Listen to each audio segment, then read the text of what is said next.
अस्सलाम वालेकुम my dear family. हर मुस्कुराहट के पीछे ना एक छुपा हुआ दर्द होता है और हर आई एम फाइन के पीछे क्वाइट प्ली फॉर हेल्प छुपी होती है। सबसे जरूरी है सुनना, समझना और साथ देना।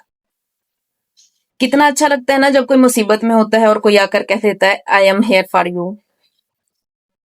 तो ये जो मेंटल हेल्थ है ना, हमारी ह्यूमैनिटी का सबूत है। My dear family, mind is the mirror of soul. Even Quran पाक हमें तसल्ली देता है, फ़इन्नमा अल उसरि युसरा, हर मुश्किल के साथ आसानी भी है। तो ये जो मेंटल हेल्थ है, ये कमजोरी नहीं होती, ये हमारी रेजिलियंस और एम्पैथी का आईना होती है।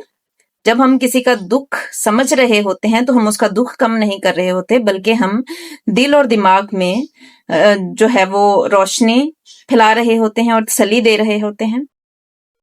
आज से वादा करें कि हम जज नहीं करेंगे, इग्नोर नहीं करेंगे, बल्कि समझेंगे और सपोर्ट करेंगे। क्योंकि सबसे खूबसूरत ज़हन वही होता है जो मोहब्बत और अवेयरनेस के नूर में चमकता है। दुआ में याद रखिए।